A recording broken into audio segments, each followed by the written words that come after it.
শুভ সন্ধ্যা বন্ধুরা। আজকে staff selection commission থেকে একটা খুব গুরুত্বপূর্ণ নোটিশ তাদের ওয়েবসাইটে পাবলিশ করা হয়েছে, যেটা বলা হয়েছে যে all the candidates are informed that the notice for combined higher secondary 10+2 level exam 2024 is to be published soon. অর্থাৎ 2024 সালের combined higher secondary level exam বা CHSL এক্সাম, যেটা 10+2 লেভেলে, তার বিজ্ঞপ্তি দ্রুত প্রকাশিত হবে on the new website of the commission. আমরা জানি যে স্টাফ সিলেকশন কমিশনের ওয়েবসাইটটা পরিবর্তিত হয়েছে। বর্তমান যে ওয়েবসাইট সেটা হচ্ছে ssc.gov.in। এই ওয়েবসাইটে প্রকাশিত হবে। Accordingly, the applicants in response to this notice will be accepted on the new website of the commission only. অর্থাৎ এই যে অ্যাপ্লিকেশনটা দেখে তোমরা যা কিছুই করবে, যে প্রতিক্রিয়া জানাবে, যে রেসপন্স দেবে, সেটা কিন্তু শুধুমাত্র এই নতুন ওয়েবসাইট অর্থাৎ ssc.gov.in এই নেওয়া হবে। কোনো অবস্থাতেই পূর্ববর্তী যে ওয়েবসাইট রয়েছে অর্থাৎ ssc.nic.in সেখানে কিন্তু আর কোনো কিছু গ্রাহ্য হবে না। Candidates who wish to apply in response to this notice will be required to generate their one-time registration on new website.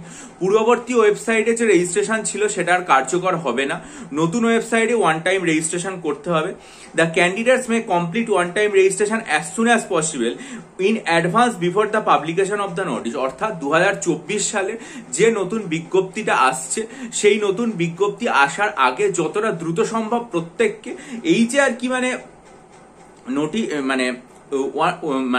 রেজিস্ট্রেশনটা, one time রেজিস্ট্রেশনটা সেটা করে নেওয়ার কথা বলা হচ্ছে। আমার মনে হয় যে এই চ্যানেলের সাথে অনেক পরীক্ষার্থী যুক্ত আছেন, যে সমস্ত পরীক্ষার্থীরা CHSL, CGL বা MTS পরীক্ষা দেন। সেক্ষেত্রে আমরা যেটা জানতে পারছি সেটা হচ্ছে যে SSCর ওয়েবসাইট আগে ছিল ssc.nic.in, সেখান থেকে পরিবর্তিত হয়েছে এবং সেটা পরিবর্তিত হয়েছে ssc.gov.in। ফলে বর্তমানে যে বিজ্ঞপ্তিগুলো আসবে, যেমন খুব দ্রুত CHSL এর যে বিজ্ঞপ্তি 10+2 লেভেল এক্সাম 2024 সেটা প্রকাশিত হবে এবং সেটা এই ওয়েবসাইটে আসবে। তার যে রেসপন্স বা তার যা কিছু করণীয় সেটাও কিন্তু এই নতুন ওয়েবসাইটেই করতে হবে। আর সেটার জন্য ওয়ান টাইম রেজিস্ট্রেশন দরকার, কারণ পূর্ববর্তী ওয়েবসাইটের যে ওয়ান টাইম রেজিস্ট্রেশন সেটা আর ভ্যালিড হবে না। তাই বিজ্ঞপ্তি আসার আগে যত দ্রুত সম্ভব স্টাফ সিলেকশন কমিশন নির্দেশিকা জারি করছে যে পরীক্ষার্থীরা যেন এই ওয়েবসাইট থেকে গিয়ে তাদের যে রেজিস্ট্রেশন সেটা কমপ্লিট করে নেয়।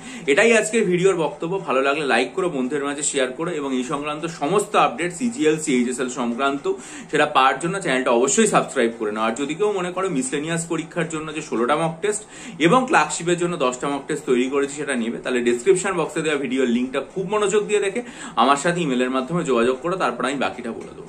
ভালো থেকো, বিজয়ী হও, সফল হও। চ্যানেলটা সাবস্ক্রাইব করে নিও, ভিডিওটা লাইক করে বন্ধুদের মাঝে শেয়ার করো। ভালো থাকো।